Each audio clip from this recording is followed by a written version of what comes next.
of March 2019.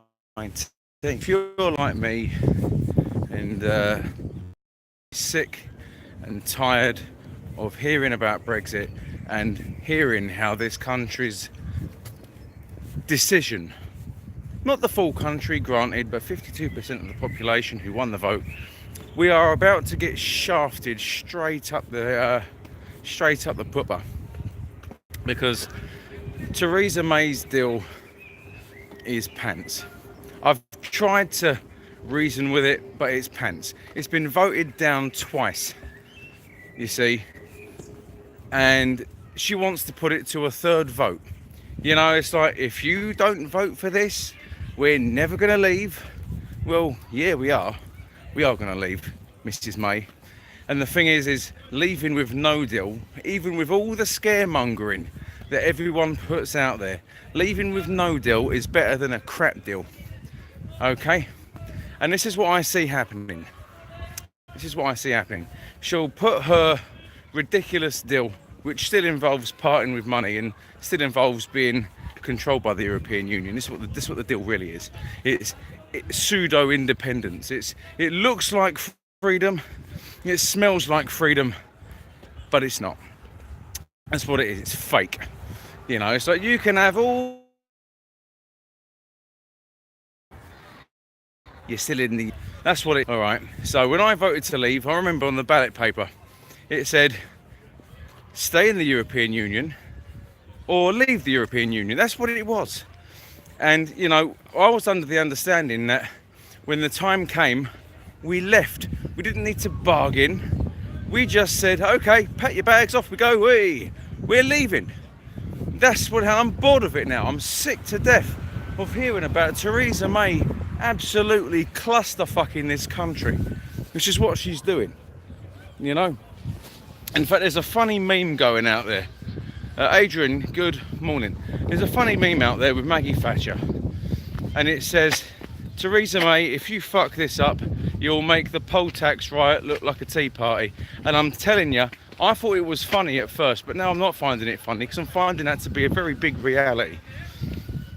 You know, and there are 20,000 fewer police officers on the street to deal with such an event if that was to happen. And whose fault was that? Have a guess whose fault that was. You see? So, yeah, it's getting on my nerves. I would rather leave with no deal than leave with a crap deal.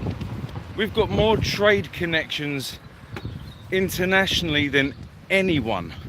And the reason why there's such a great big spanner in the works from the European Union and the government is because we've got a Remain government trying to deliver a leave vote, is what it is. The European Union absolutely despises us because they're going to be losing all of that money. All of that money they'd be getting off us, they'd be losing it because they won't have that money for their European army. They won't have their money to bolster their pockets because the European Union doesn't borrow money. No, it gets funded by countries like us. You see? Thank you very much, Vinnie Harris. Much appreciated. I think what we should do is, at the end of the month, don't ask for an extension. Because let me go back to what I was saying. So this is what I see happening. She'll put it to Parliament because she needs 79 people to agree with her now. She needs 79 MPs to change their mind on her crap deal. That's what they need. That's what she needs. Okay? And if the deal passes, yay, we have Brexit, but it's not Brexit. We have semi-Brexit. If our country won't leave the EU, we'll just have to leave the country, leave its tax system, leave their warmongering, stop engaging, yeah? Yeah, I don't know. See, I love my country, which is why I voted to leave. I don't want to be governed and ruled and told what to do by people that have absolutely bugger all to do with this country. You know, a lot of people say to me, "Oh, you voted to leave because of immigration." No, I didn't. Because good, legal, honest immigration is great for the country. You know? Because people come here and contribute to the system, they pay tax, they work, they live. a lot of the time doing jobs that us as British people can't be asked to do. So, yes, immigration's fantastic, you see. So that I never had a problem with. Look how many doctors and nurses there are. I know a lot of people are going to shoot me down for this, saying, but what about British people that want to be nurses and doctors? Fine, be a doctor or be a nurse. Train for it, get your degree. Become a doctor, become a nurse. What I'm saying though, there are a lot of doctors and nurses that work and live here from across the European continent that are very good at their jobs and they contribute. You know, you may not know, but they are fantastic people. However, Brexit still needs to be delivered. It does.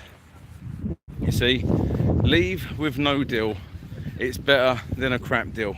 So what'll happen? Okay, so I've been delaying this. I've been trying to say it. I keep delaying it. So what'll happen is she'll get voted down. No one will accept this vote. If they do accept this vote, I'll be very shocked. So she may change 5 or 6, up to maybe a maximum of 10 people's minds. So she'll still need 69 people to change their mind. So her deal won't go through.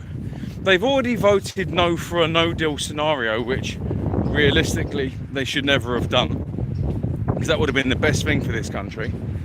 So what is the other option? Beg the European Union for an extension. And I'm gonna guess that the extension's not gonna be a week. It's not going to be a month or 2. I think the extension's going to be a year or 2. And in that year or 2 of the Article 50 extension, we'll have a different government. We'll probably have that ridiculous idiot Jeremy Corbyn as the Prime Minister. They'll call a second referendum, and then it'll be a case of people, because they're so fed up with it by now, will vote to stay because it's better the devil you know.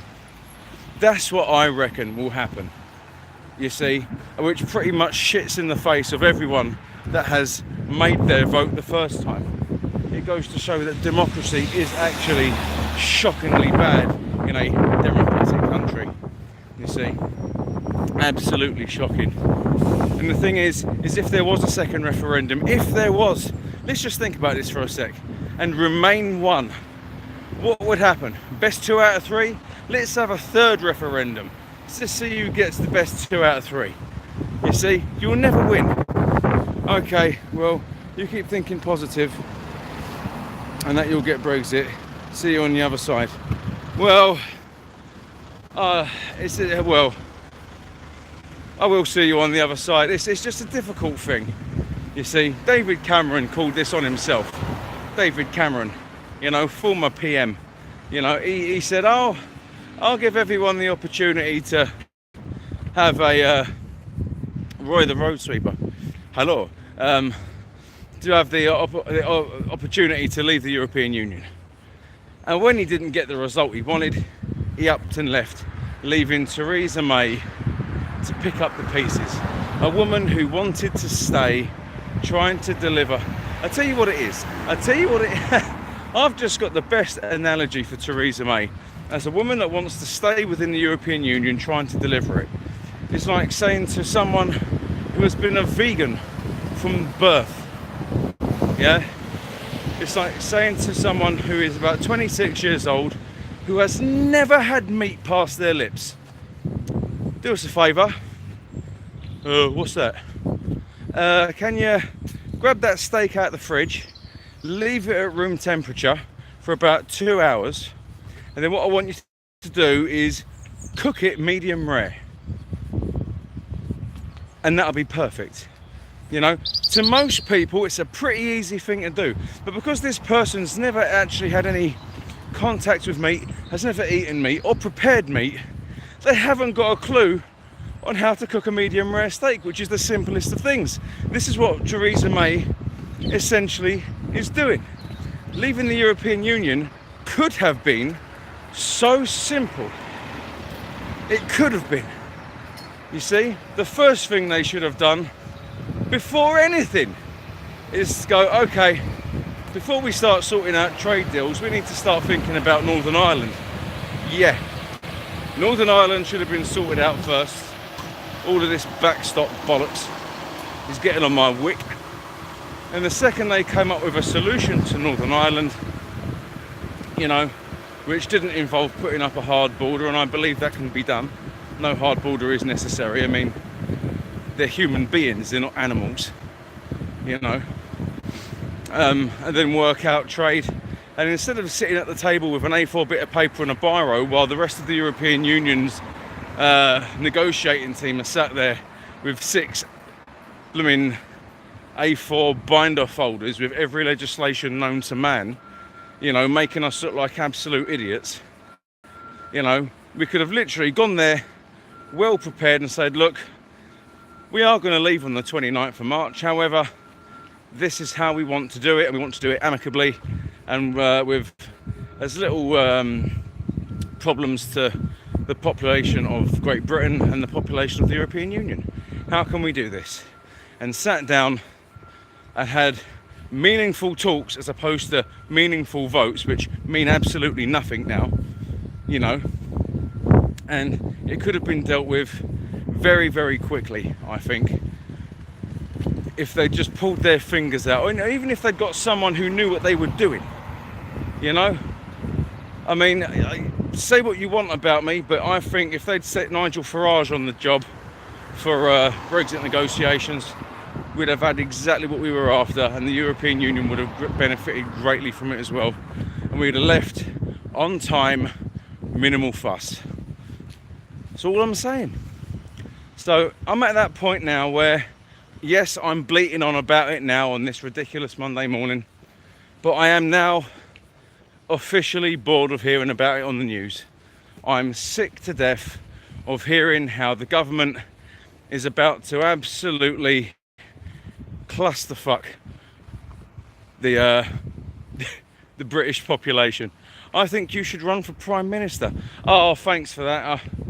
If I did, there'd be a massive shake-up, but I lack the education and I also lack the funding, and I'm pretty sure I also, well, I wouldn't say the education, it's a lot of your head screwed on stuff, I reckon, but it's a difficult job, and I am pretty sure not many people would vote for me because of my political views, you see. I used to be a faithful Labour voter, I did, and then Jeremy Corbyn took over, and then all that love went out the window, is what it is. And I can't vote for Labour, I can't vote for Conservatives, I can't. I'm literally out of those two camps completely, and I found myself voting UKIP over the last couple of general elections because I believe that they will do what is best for the British public. This is what people make the mistake of doing, is they end up voting not to get the party they want, but they vote to block the party they don't. It's very tactical. If we all voted for something that we actually believed in, or voted for someone who we actually thought, hang on a minute, they've got a point here, I've read the manifesto, I agree with what they're proposing here, I think as a person they can deliver on what they're saying, I reckon they can do a good job. If we all voted that way for the person and the party instead of tactical voting to keep other people away, I reckon this country would have been massively, massively different over the last couple of general elections. I'm just saying. Anyway, I'm going to go. I want everyone to have a wonderful day. It's not the start